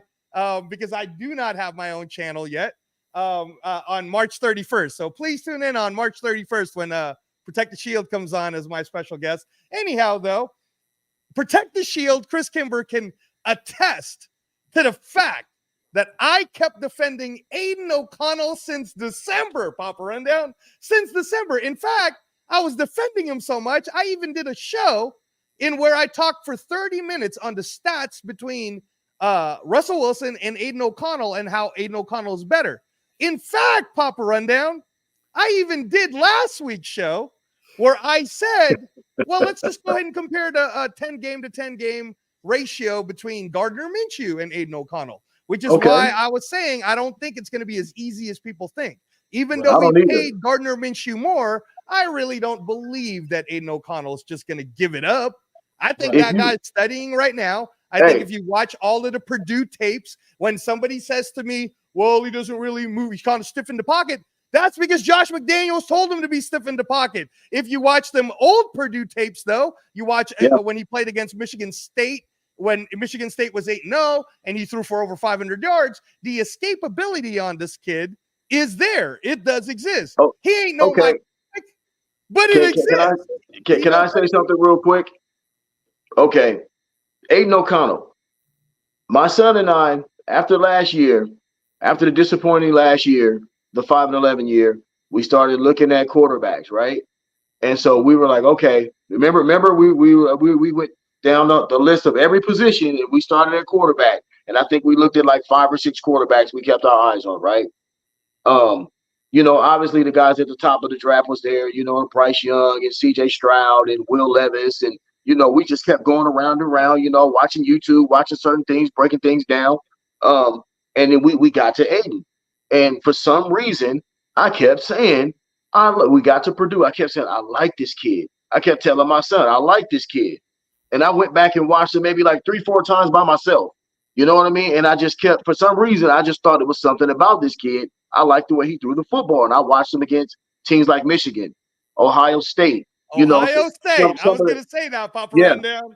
Yeah, so some of the top tier programs, I wanted to see how he threw the ball against them. And I walked away impressed with him. So when we drafted him, I was like, okay, let's see what this kid's got. Then everyone started saying, oh, well, he's got a little Tom Brady, mechanics. And, I didn't jump on that train, but I saw some traits that I liked in quarterbacks. And, and his preseason told us a lot. Look, he was the best quarterback in the preseason in the NFL. That doesn't mean a whole lot, but it does show you that there's acumen there in a certain way, right? And then he also, at the end of it, he became the second best quarterback in that draft. He had the second best numbers. Yeah, Papa Rundown. I just got to say this because this is so funny to me. So Leo, Cheeto Linus, he's got his own show too, everybody. So check out my guy Leo. I literally have a private text conversation with Leo back in January when he was trying to hate on me for backing Aiden O'Connell up. I just want to say it publicly right now because Leo likes to forget that I was the first guy that kept saying Fuaga. I kept saying Fuaga. Now everybody's Fuaga. And I'm like, man, I'm on record saying Fuaga back in December. So anyway, okay, I got you. Roll with your guy. And I understand what my pops be saying, man. I understand what my pops be saying, and a lot of people talk about Aiden O'Connell, and I understand that. And I'll be cool with that if we can't exercise an option to get a more dynamic player. I understand what people tell me. I understand. Aiden O'Connell does have the smarts. He does have all this. But just where I'm at right now, what I've seen teams do and how I've seen teams win in the NFL, you need somebody that plays that position that when on third down, if things don't go all the way right, he can make a play. Now, in Aiden O'Connell, I like him, and I feel like everything that he can do to change the dynamic of a play has to happen pre-snap. When most quarterbacks in the NFL, they make things happen post-snap. Right? That's just where the play is going right now in the NFL. You have to make things happen. And if the play breaks down, I don't have any confidence that he's going to be able to do something if a play breaks down. That's just me. Well, listen. Honestly, I kind of beg to differ because I feel like he's already shown an acumen for understanding what it looks like at the line of scrimmage. You know what I mean? Like he got us into some plays last year where his understanding level, you were like, okay, well, wait a minute. This kid is just kind of stepping in, but he's he's actually moving people around and understanding what the defenses are trying to do. Like, look, we always fall in love with the shiny new thing. We always fall in love with that. We want it to be a certain way. But I love a kid that's humble. One, the kid's been through some things. And like I was saying the last time I was on your show, son, the guys in the locker room love him. The coaches love him. I mean, when you get a Devontae Adams come and sign off on a kid like that. Antonio Pierce loves him. Yeah, you know what I mean? Like, and it's like, so look, don't get me wrong. I still feel like we need to draft one. The more competition, the better. But like I tell everyone, I'm not going to count this kid out because I've seen enough out of him that lets me know that if he continues to work on his craft, he's an NFL level starter. But I interject this as well. And hold on, Rundown. I'm gonna let you talk about it, but hold on. I'm glad you said some of those key words too, Papa Rundown, because I can't even speak to Rundown about this because he wasn't really a fan yet when the whole I don't know to the gravity of how he felt about Jamarcus Russell. But for me, when everybody talks about the Raiders, they didn't have they don't have much luck in the first round, it always goes to Jamarcus Russell. But I'm just going to talk about my era of when I watched it. Yeah, let me hear it. Todd Marinovich as the number 24th pick in 1991. Everybody kept talking about because his dad was this amazing guru of health, and Todd Marinovich coming out sure looked like he was the real thing. So I don't like it. I freaked out when we start talking about first round quarterback. Guess what? You know what? I was at some of those Todd Marinovich games.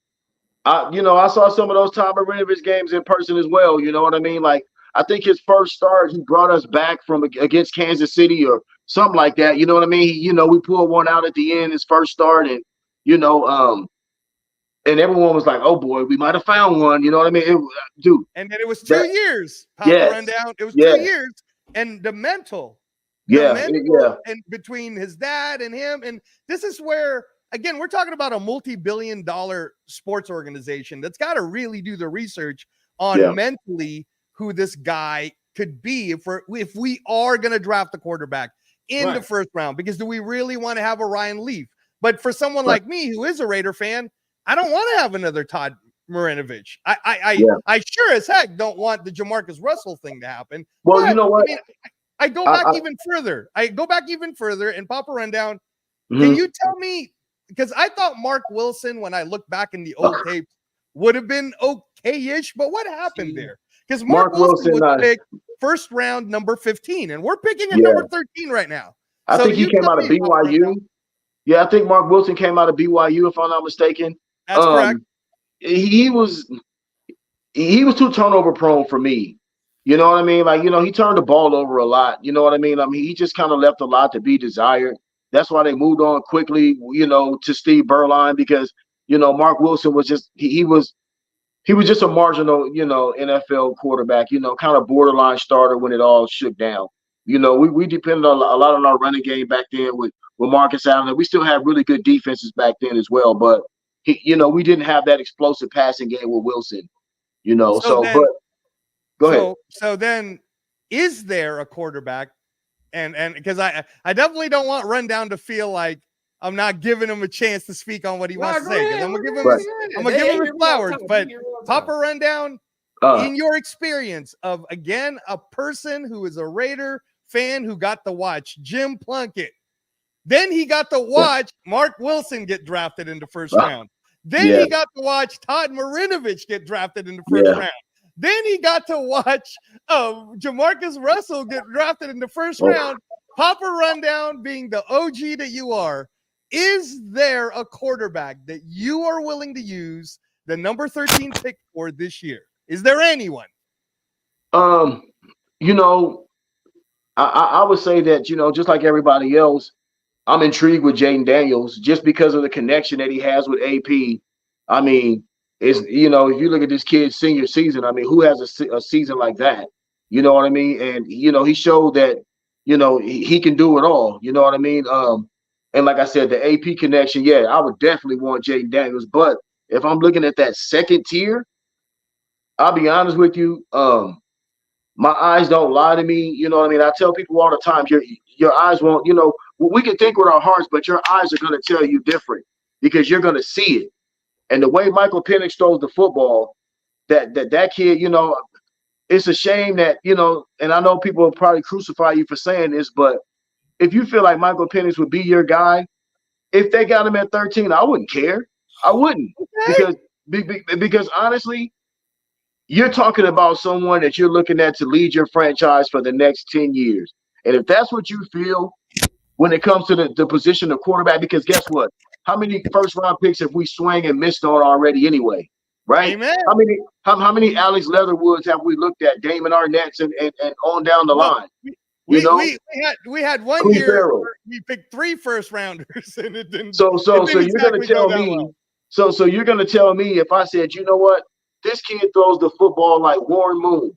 And if you guys don't know who Warren Moon is, go look him up. But he throws the football like a left-handed Warren Moon, one of the prettiest footballs you'll ever see. And I'm the type of guy that if that's the guy that you think has the potential to lead your franchise, go get him now. And if you want to trade back into the second round to do something else, trade back into the second round to do something else, because guess what?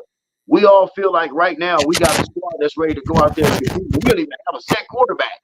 Raider Nation is already feeling like we're ready to go to war, and we don't even have a quarterback, right? So how's that? Hey, run down. Go, because I love all the stuff your dad's slinging at everybody today. Please, man, press them likes. I loved Michael Penix. The only reason why I thought he would fall in the second round, when I saw that Texas game, I was like, Michael Penix, that's the guy. But anyway, go ahead, run down, because I don't want you to feel like you're just getting spanked. But go ahead, go. People hear me talk all the time, so I don't at this point. I'm enjoying the conversation. But my thing is, how can we be okay with trading back up into the first round to grab a quarterback and not just trading up to grab the dude you want? Like, that just doesn't make any sense to me. So you're gonna do something as risky as drafting Penix at 13, and we all know that's risky. I'd rather just trade up and get the dude I want. Once again, like that. At the end of the day, I understand what we talk about with the first round quarterbacks, and this is coming from my perspective, right? Only quarterback with success I know is Derek Carr. That's it. I'm gonna be honest. That's the only Raiders quarterback I really know that's had any type of success that I've watched. For real, I remember all the ones before Derek Carr, and I remember that carousel before that. And I'm not trying to go back to that. That's my whole okay. I'm not the Jason Campbells and all that. No, I'm not. I don't want to do all that. At this point, I feel right, Daniels is the only guy that I would trade up for, though, only because of the synergy between him and AP. It just fits. And sometimes I think with football, we complicate things. Sometimes I think we complicate things too much. Football is simple. Sometimes you need to look at it like it's simple. And sometimes if two things just work and look like it's going to work, why would you mess with that? And the last point I will say is this. With AP, this right here is like going to the casino for him. He's gambling with the future right now. He has no idea how this is going to go. If I'm going to gamble with my future, I'm going to gamble with somebody that I know.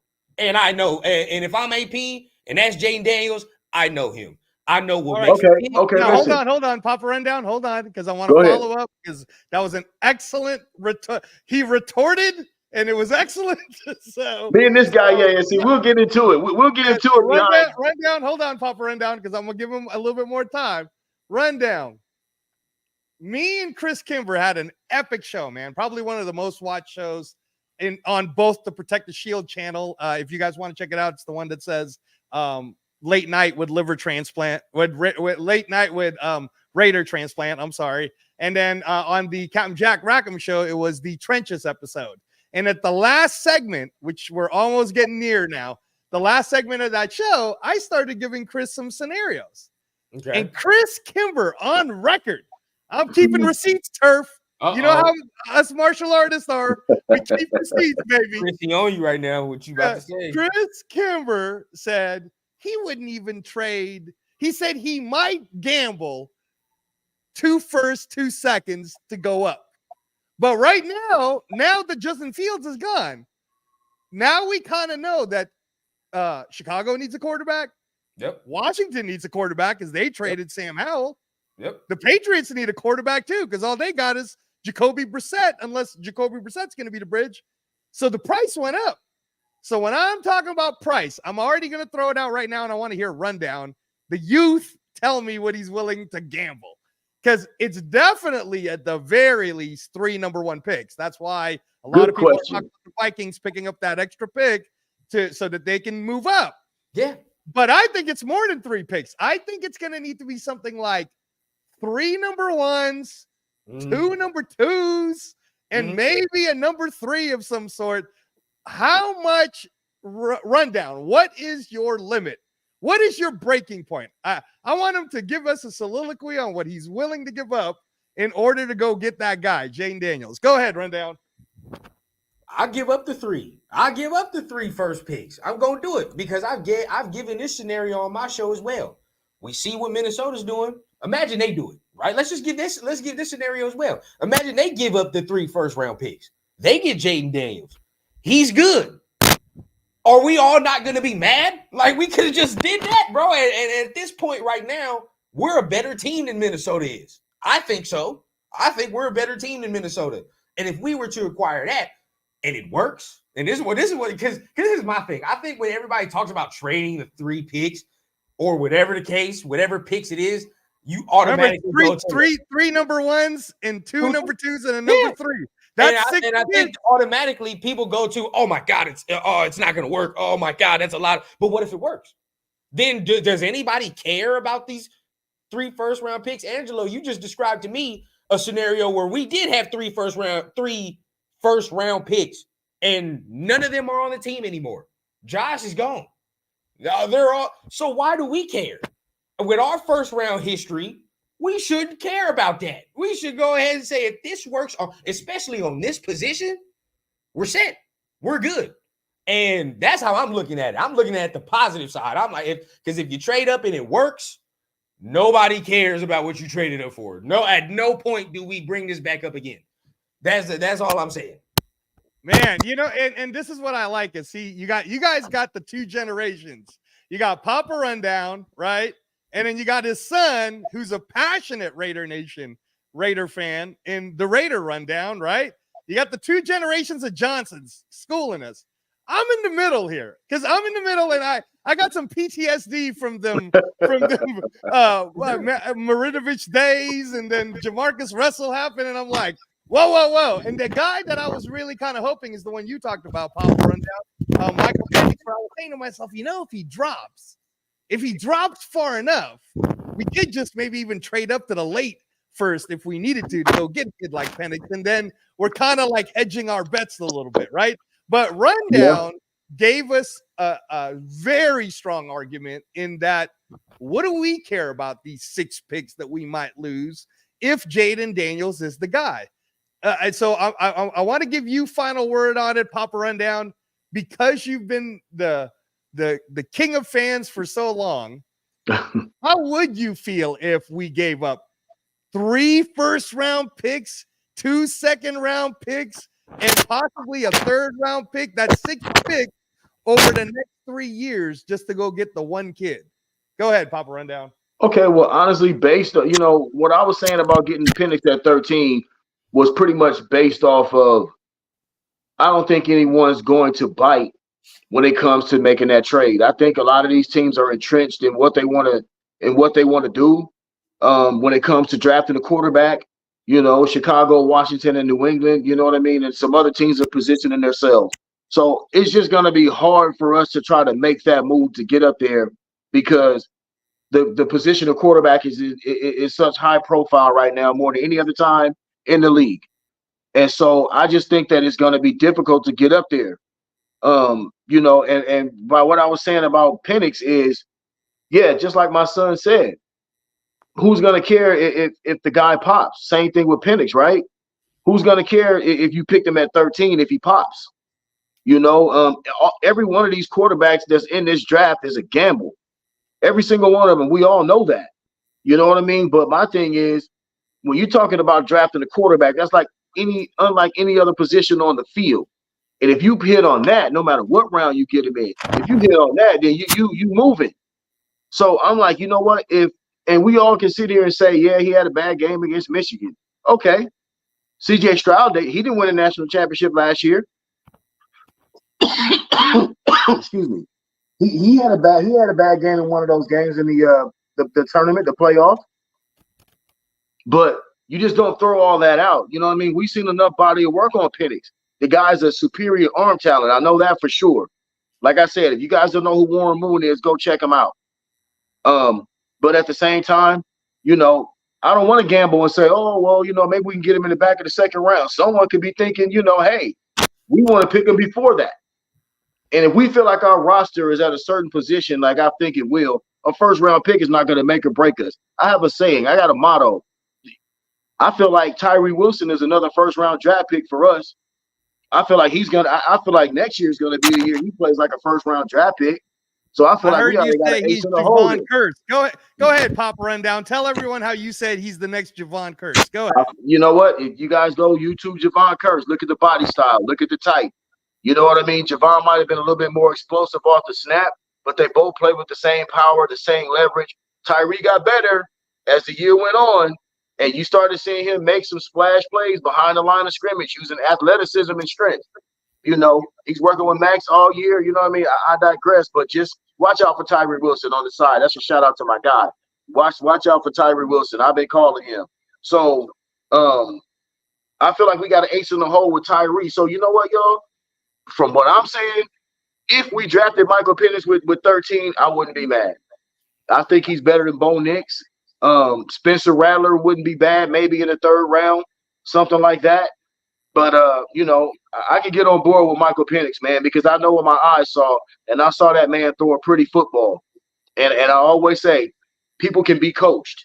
People can get better. You don't just sit there and watch the one body of work, you know, while the man's playing in college or wherever he's playing. And don't think that if he doesn't put the time and work in, he's going to get better. He's already got something that a lot of these kids coming out of school right now, these quarterbacks don't have. He's got an arm talent that's rival to anybody in the league. So let's just really kind of slow our brakes with, oh, you know, if we make this pick, we're going to be in trouble. You know, look how many draft picks we've already wasted anyway. Hey, let's pick a quarterback in the first round if his talent deems so. You know, if his medical's checked out, then why are we so upset about, oh, well, he had injury history? Any one of these guys can go down at any time. If he goes to the combine and his medicals check out and this kid shows that kind of acumen, hey, man, let's get ourselves a quarterback, sit him down and let him watch Gardner and AOC and have them ready for the year after that if we need to. And I know you guys say, oh, you want to play you want to play a first round pick? Hey, sometimes it's good to learn, especially if you got ammo in the chamber. If I can, hold on. I am loving this guest thing. I wish we can go over. So I wanted Papa Rundown to have that final say, so everybody can say, and that way you guys can actually tune in to the Raider Rundown channel, listen to all this stuff, listen to the two of them go back and forth like Stephen A. Smith and Skip Bayless used to do back in the day, you know, right? So I want to move on because I can't believe I'm cutting into that final segment, but I have from the beginning, like everybody here, like Chris Kimber saying, Turf, I've been keeping receipts, man. And I've been saying we need to fix the right side. Right. I know I do realize we have Mumford, which I have heard several times in several shows that Rundown has said Mumford is good. So I'm going to believe him because he used to run behind these monsters. So I'm going to believe him. I'm going to trust him. And I know we got Dalton Wagner, but the tapes I saw on Dalton Wagner makes me feel like he will be a better pass blocker than he is someone who has fast enough feet than to run, to actually help us with the run. And running the ball is what we want to do, especially with the way AP wants to play the game, with defense, the way we need to just punch him in the mouth and just, you know, it's like body work. It's like hitting him in the body. Like Kurt knows what I'm talking about when I'm saying like Roberto Duran working the body and Cesar Chavez Sr. working the body. So who do we got in the right side? Because I keep saying at number 13, and I'm even willing to trade up if I need to get Fuaga. If we don't address that right side, we're going to be hurting And I heard like Rundown say Reisner, and then let's roll with Reisner and Mumford. But what are we doing? So let me start with Rundown. Rundown, what are we doing about that right side, my man? What are we doing? If I'm gonna be honest with you, I think they like Mumford, like I like Mumford. And this is and this is something that anybody, you know, you watch football for a minute and can attest to this, right? And this is how I knew I really, really liked Mumford last year. Last year solidified it for me. And it's gonna be something so trivial. JJ running the ball. I forgot who was running the ball, right? They got tackled a little late.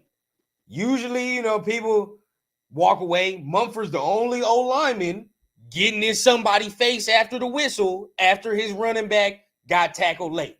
When I see, and that's trivial, but when I see that and I see dudes like that block after the whistle, that tells me what I need to know. He's nasty. If I need to get in any altercation, or if it's one of them Chiefs games where we're not scoring and we need to get a yard, I'm going to bet on him because I know what time it is with him. He's going to give me that nasty on this one play, bro. And I know the whistle is not going to stop him. He going to drive him into the ground if he needs to. And I've seen Mumford do that a lot of times. So as a running back, right, if I was to say and watch film and run behind that, number, what's it, 77? If it's 70, I'm on him. Yeah, let's go. Like, I know what time it is. We need to get this yard, this 2 yard. That's the mentality. Because I can see it. That we're on the same accord. And I think our run game got better when he came in. And I think he added a mentality to the O-line as well when he came in. Okay, now Papa Rundown, how about you? Are you saying that's it then? We're done with the right side? We don't need to address it anymore? You're going to be happy with Dalton Wagner and Thayer Mumford? I honestly kind of got a feeling that they might even try Wagner at guard. They might try Wagner at guard. You know what I mean? But I do believe in Mumford. You know, Mumford was another one of the guys that I was high on when we drafted.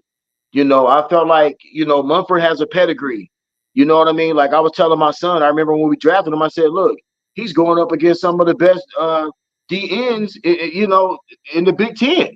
He was going up against Chase Young. He was going up against Bosa. He was going up against Aiden Hutchinson. He was going up against Chase Winovich. All those guys he was going up against, and some of them other guys that's on some of those other teams in the Big Ten. And he held his own.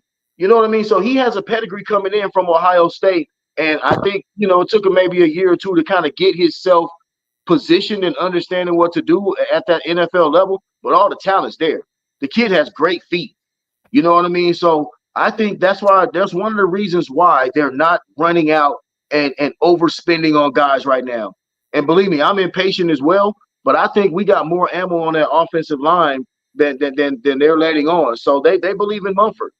Wow. I do too. Man, Papa Rundown, everybody's actually starting to convince me. All right, maybe if Fuaga's gone by number 13, let's not panic. So, okay, now I'm going to throw this one out because I'm very happy that we signed our own. We kept John Jenkins. He's going to be a great veteran presence on our trenches. And Chris Kimber was loving the Adam Butler. He talked about it on our Trenches show 2 Sundays ago. You guys can look that up. So Adam Butler, John Jenkins, they're coming home. Mm-hmm. We got Christian Wilkins, who everybody was celebrating a lot. I mean, and again, you guys can watch the Raider Rundown show. They talk about it. You can watch the Captain Jack Rackham show. We talk about it. You can watch Protect the Shield show. Everybody's already talked about it. I don't want to. We get it. We love Christian Wilkins. Yes, sir. So if we are good at the trenches, if what Papa Rundown is saying and what the Raider Rundown is saying is, hey man, let's give Mumford a chance. We got the left side covered. We got Andre James back, which I'm a little scared of, but okay, sure. You know, everything's cool. I mean, even Rundown saying he'll run behind that line. That's what you're saying, right, Rundown? You will run behind Colton Miller. You'll run behind Colton Miller, Dylan Parham, Andre James, Thayer Mumford, and Dalton Wagner. That you will rock with that line. You will take them out to dinner if you're getting paid $40 million. Continuity's good. The right guard position is the question mark, But which we can address it. We can get Zach Zinter like in the third or the fourth. Okay? exactly. That's what I'm saying. Now, guys, I'm not going to take credit for that. That's from my man Chris Kimber, Mr. Michigan himself. You know, he tuned me into that one, so I'm not gonna. I don't like to take credit for something I didn't say, but I do think these people who were hating me for defending Aiden O'Connell. So then now I want to bring this up because one of our Raider Syndicate brothers out there, you know, got his own show. I like it on Saturday mornings. Raider Nation Jason. Right? Yes, sir. Yes, sir. Gotta shout him out. Gotta shout him out, man. Shout out. I agree, Jason. If what you're saying, Papa Rundown, and what you're saying, Raider Rundown, is true, right, then that means that we could use the number 13 pick or whatever we do with that first pick, where he's saying our true hole right now is cornerback. And I want to kind of address this because I wanted us to get Jalen Johnson. Jalen Johnson gets tagged. I wasn't interested in trading for Snead. Right. There wasn't really anyone else available. I mean, there were some like senior people. So I'm going to name 4 names, and maybe you guys know more that might be first rounders. Although I don't know, man. I don't like it, but okay. So there's Quinion Mitchell, Terrion Arnold, Kool-Aid McKinstry, Nate Wiggins. Okay. But I'm gonna let Rundown the youth speak on this first. Is it worth taking any one of those guys and taking a shot at them at number 13? Because I didn't see no Charles Woodson, but I'll let you go. Go ahead. Now, your 4 is perfect.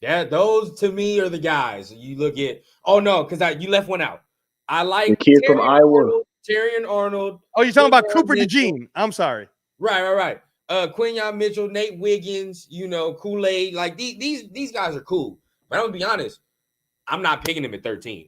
They don't give me the same feeling that I got last year with Christian Gonzalez and Devin Witherspoon. Now, last year, if we were at 13 and Gonzalez was slipping the way he was, no question in my mind. No question in my mind. Do that.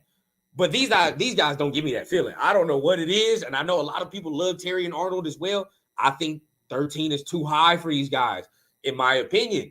If we're gonna let the Jaden Daniels dream die for sure, then I'd rather go get Marshawn Lattimore or Jair Alexander. That's what I would say.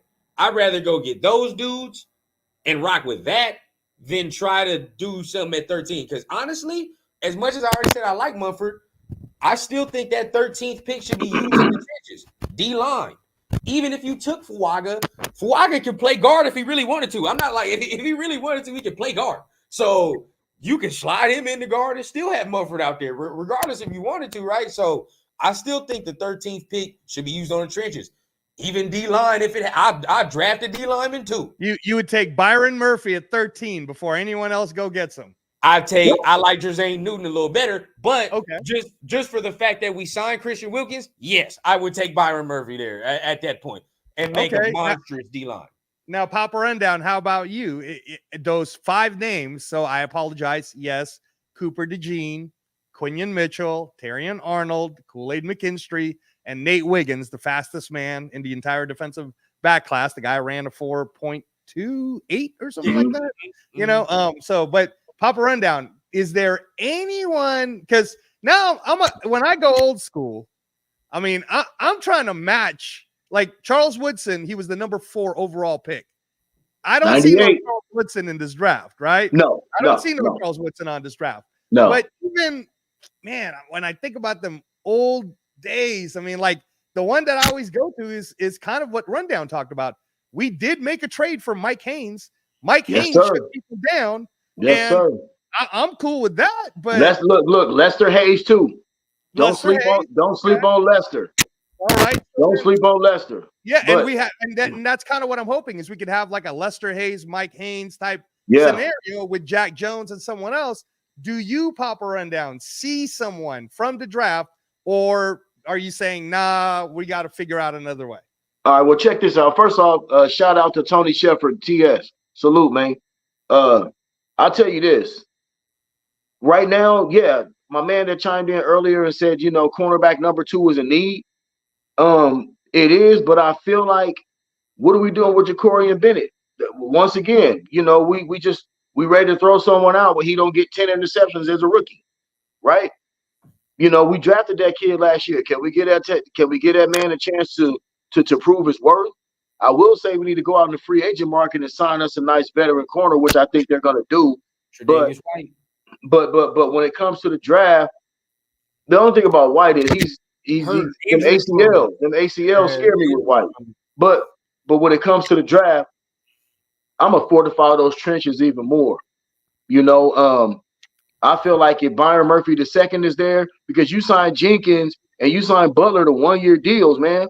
You know what I mean? Like, you need a dude that's gonna be waiting in the wings to keep that D line fortified. Yep. You know, you snag Buddy on a rookie contract, man, and you know we can do work with that for years to come. He can learn under some good players too. And you can pair him with Tyree going forward. You got both them cats on rookie contracts. So if it's me, you know, I'm a smash on Byron Murphy. And even if we got Fuaga, you know what I mean, I wouldn't be upset at that either. So, you know, I'm gonna fortify the trenches, man. I'm gonna kind of see if I can fortify that cornerback spot through free agency and seeing what Ja'Cory Bennett can do. Yeah. Man, y'all wake up the chat room. You guys you guys got so again. Man, I wish I could extend this show even longer because so much great content, so many different things I want to bring up. And I can't have you answer it. So please, guys, again, tune in to the Raider Rundown on his channel because I'd like to hear Papa Rundown's thought on what he felt when we got Chester McLaughlin, number 16 defensive tackle from Clemson back in '92, right? Like, yeah. But again, you know, I didn't want to I feel bad sometimes that I bring up names that maybe run down because he didn't get to watch it, or you know. Yeah. Chester was dope. So now I need to bring it up because I had this vision, I have this dream where if Fuaga were to drop, and I like that Rundown agrees that Fuaga would be good at 13. Mm-hmm. Nobody's getting mad. No. The reason why I felt like I was passing up on Byron Murphy, even if he was there, is because there is this kid that always falls in the second round every time I do a mock draft. And yes, everyone, I do them because it's fun to do. It's fun to do mock drafts. It's fun. So if you hating on people that are doing mock drafts, then you're not in the video game era. All right. Doing mock drafts are fun, right? Atari 2600 for me. Atari 2600. Yeah. So for me, every time it goes to the second round, Papa Rundown, and I'm going to say this to you too, Raider Rundown, Tavondre Sweat, man, I'm in love with the kid. Oh, second round. Yes, sir. Number 44. I might have even traded up a little bit just to make sure I got it. Without a doubt. The reason why I was dreaming this dream of this big 370 pound man who could run the 40 and 5.2, but more importantly to me was that he ran the split in like 1.7, which is only 0.01 second off from Byron Murphy. This kid gets in there fast. He gets in there quick. But if he took them body in the middle, and then we got Christian Wilkins to his left, Tyree Wilson to his right, we got Malcolm Kuntz, we got Max Crosby. That NASCAR is looking nasty. Talk to me, Papa Rundown. What do you think? Hey, you know what, man? What you talking about? Getting him in the back of the first round, or I'm talking? Yeah, if I need to, but if he's falling, because a lot of people are panicking and they're going corner, and it gets to number 44. I'm like, I'm taking. You know what? I honestly don't think the kid will be there at 44. I don't think he'll be there at 44. Speak to the people, Papa Rundown. Yeah, he won't be there at 44, man. You don't get guys that big and can do the things that he does. You know what I mean? And he gets picked that late. Someone's going to be like, you know what? We need a dominant run stuffing, you know what I mean? Defensive tackle that can actually get upfield and get some pressure as well. Yeah, somebody's going to get that kid. Now, would I go back in the second? It depends on who I get in the first round. But would I go back up into the first round and the back of it to get him?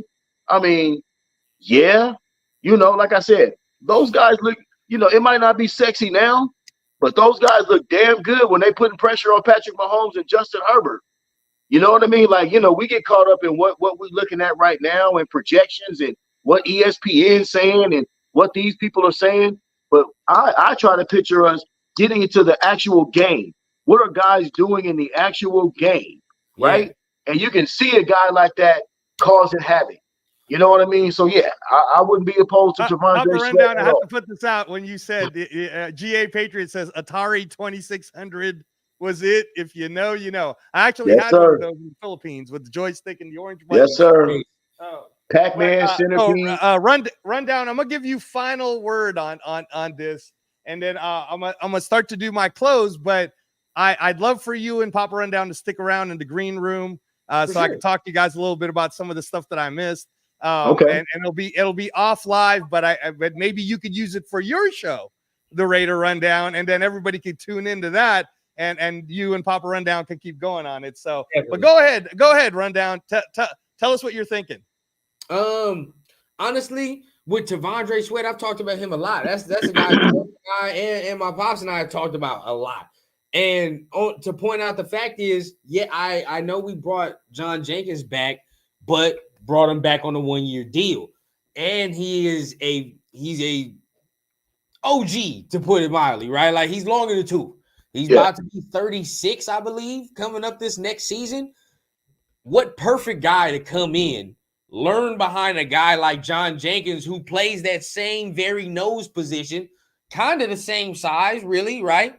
But at the end of the day, what perfect guy to learn behind. Once Jenkins leave, we slide Tavondre in there quick, like, you know what I mean? And I think then you have your zero. Now you have your nose for the future, right? So now you have your nose, you have Tyree, you have Malcolm Kuntz, and then, you know what I mean, Christian Wilkins and Max Crosby are the OGs, are the veterans of it, but they still got years. So at the end of the day, I feel like it would be imperative for us to get a guy like that, because our interior is kind of old, right? Our interior is kind of old. You talk about Wilkins. Wilkins isn't a true nose, right? He's not a true zero. Yeah, he's not really. He's 29. Yeah. He's 29, but yeah, he's not a true nose. Right. He's not a true nose. He plays the three, and then he goes to the outside sometimes, or whatever the case. But he's not no true nose. Tavondre can be a true nose, and I think that'll be something that works.